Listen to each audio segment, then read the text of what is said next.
हर व्यक्ति अपने जीवन को सफल, सुखद और आनंदित बनाने की चेष्टा करता है।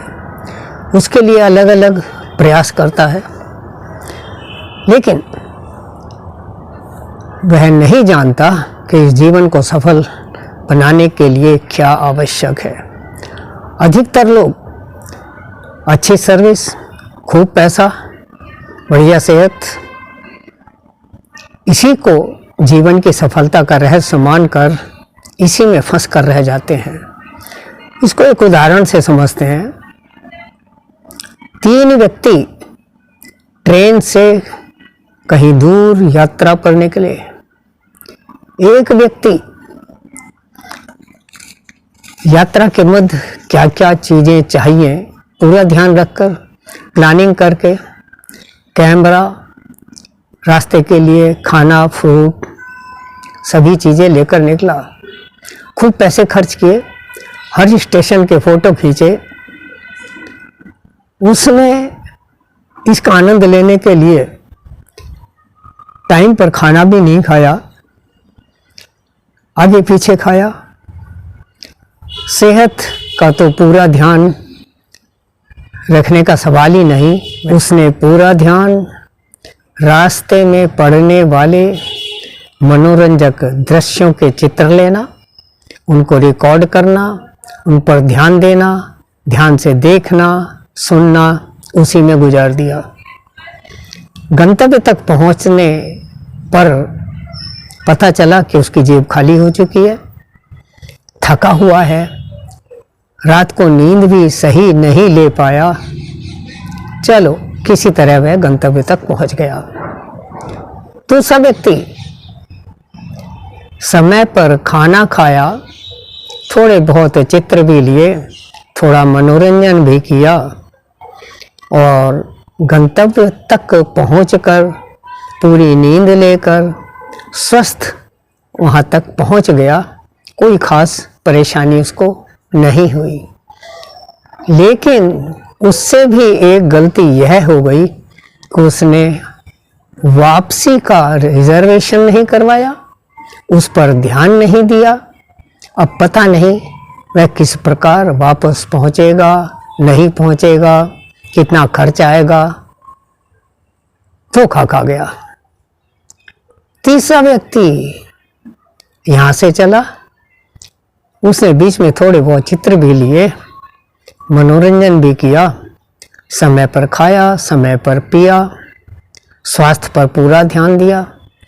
लेकिन साथ में उसने वापसी का टिकट भी करवा रखा था। इसलिए यात्रा पूरी करने के बाद, अपना काम पूरा करने पर फिर वापस घर आकर अपने परिवारजनों से, माता पिता से सुखद यात्रा व्यतीत करके मिला, खुश रहा। उसकी यात्रा सबसे सफल रही। ठीक उसी प्रकार हम प्रायः इस यात्रा के दौरान आने वाले पड़ाव पर खो जाते हैं। कल की चिंता नहीं करते, परसों की चिंता नहीं करते, वापसी की चिंता नहीं करते, यह भी चिंता नहीं करते कि हमारी यात्रा पूरी होगी या नहीं होगी। जहाँ ट्रेन रुकती है हम उसी में खो जाते हैं।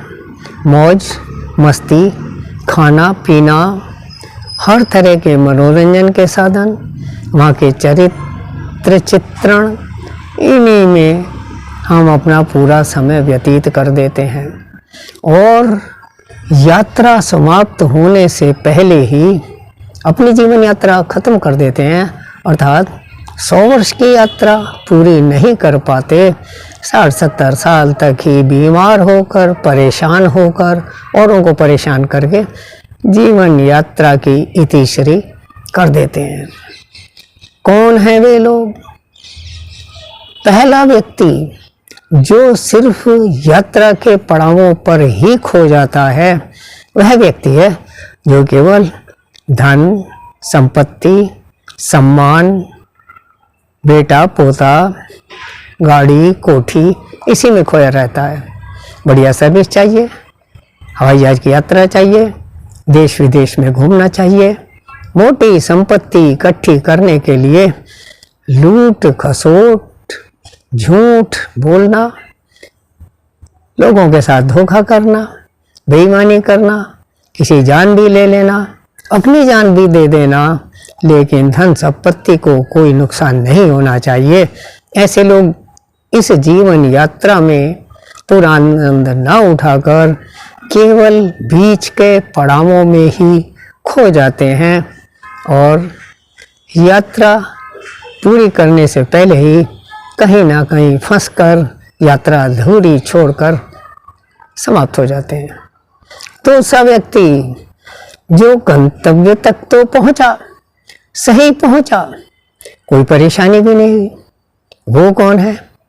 वह व्यक्ति है जिसने पढ़ाई में, सर्विस में, कर्तव्य के निर्वहन में, समाज के दायित्वों को पूरा करने के लिए पूरी मेहनत की, पूरी सामर्थ्य के साथ प्रयास किया, परिवारजनों का साथ लेकर उनके प्रति अपने कर्तव्यों का पूरा पालन किया और आनंद से अपने शरीर को संभाल कर 90, 95 या 100 साल की आयु पूरी करने में सक्षम हुआ। लेकिन उससे भी एक गलती हो गई कि वह वापसी का टिकट करवाना भूल गया, अर्थात उसने यह जन्म तो पूरा सही गुजारा, उसके पास पैसे की कमी भी नहीं रही, इज्जत की कमी भी नहीं रही, आयु भी उसने अच्छी जी, लेकिन अगले जन्म के लिए उसने कोई प्रयास नहीं किया। वह भी सोचता रहा कि इस जन्म को सुधारने यही काफ़ी है, अगला जन्म किसने देखा है।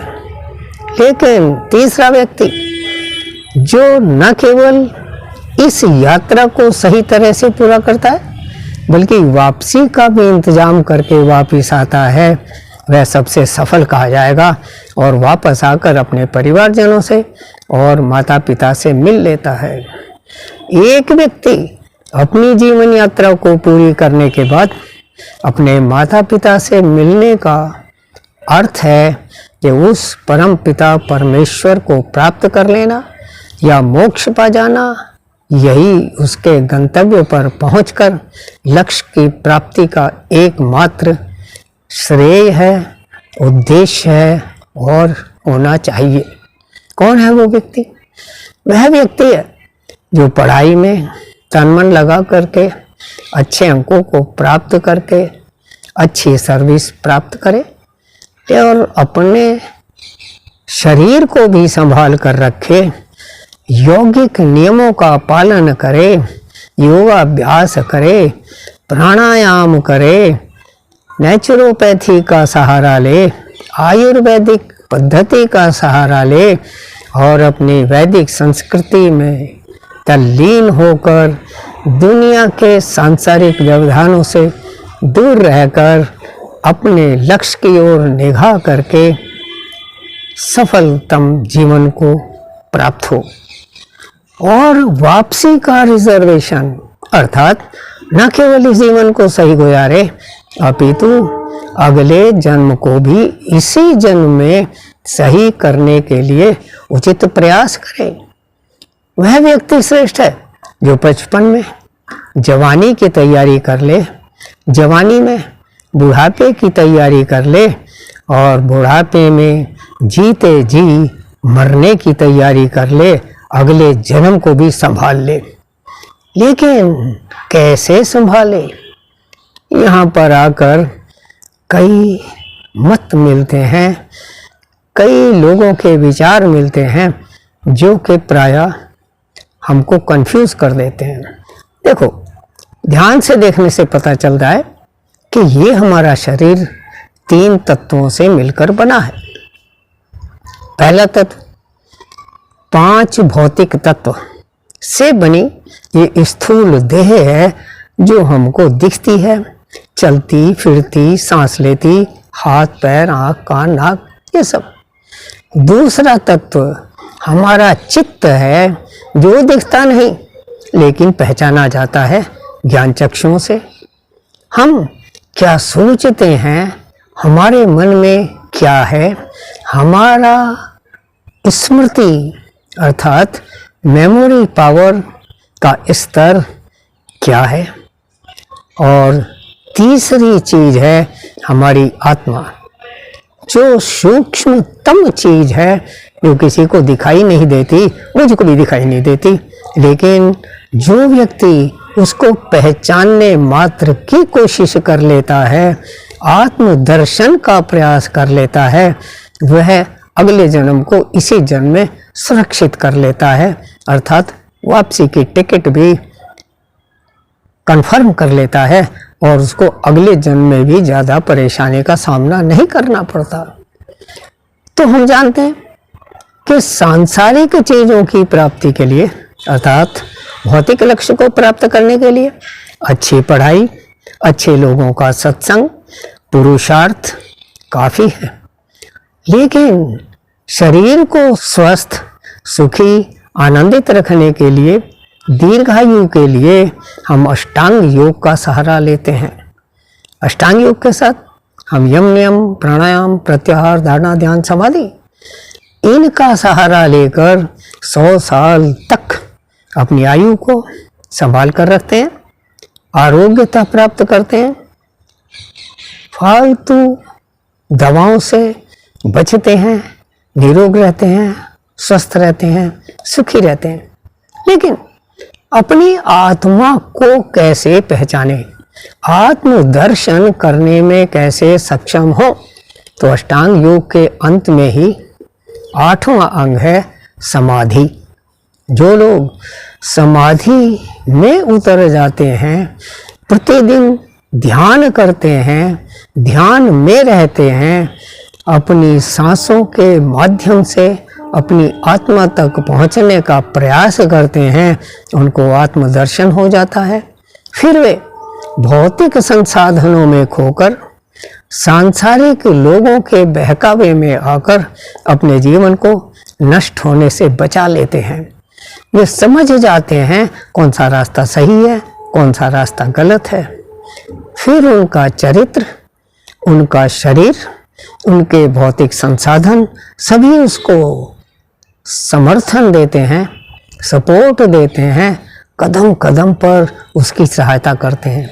इसलिए न केवल धन, संपत्ति, बेटा, पोता, सांसारिक चीज़ें आपके कल्याण के लिए आवश्यक है, अपितु योगाभ्यास, प्राणायाम, समय पर खाना, उचित मात्रा में खाना, नियमबद्ध जीवन शैली को अपनाने के साथ साथ यदि आप प्रतिदिन ध्यान करते हैं, तब आप आत्मदर्शन करके, आत्म तत्व को पहचान कर अपनी आत्मा के साथ मिलकर अपने अगले जन्म को भी सुधारने का प्रयास करने में सफल होते हैं। इसलिए प्रत्येक व्यक्ति को चाहिए कि अष्टांग योग को समझकर यम नियम से अपने चरित्र को सुधारे, आसन प्राणायाम से अपने स्वास्थ्य को सुधारे,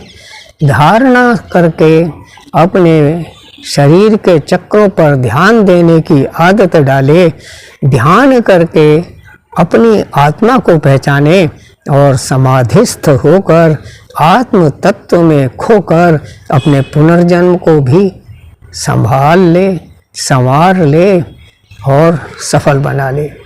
कहने का तात्पर्य यही है कि यदि आपको इस जीवन को सही रूप में सफल करना है, सुरक्षित रखना है, आनंदित बनाना है, तो ध्यान करना अत्यावश्यक है।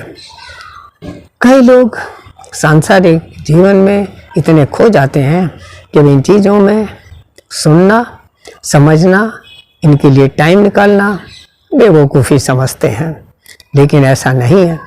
अधिक समझदार लोग ही अधिक परेशान देखे गए हैं। चरित्र के प्रति उदासीन होने वाले व्यक्ति ही बहुत दुखी, लोगों की निगाह में थोड़े से घटिया चरित्र वाले और हाथ मलने वाले देखे गए हैं। अष्टांग योग एकमात्र ऐसी विद्या है जो इस जन्म को सुधारने में, संवारने में सक्षम है, बल्कि अगले जन्म को भी संभालने में सक्षम है। इसलिए अपने जीवन को संभालने के लिए प्रतिदिन ध्यान अवश्य करें। रात को सोने से पहले अपने कार्यकलाप का विवेचना करें, आत्मनिरीक्षण करें। सोने से पहले सांसों को देखते देखते सो जाएं।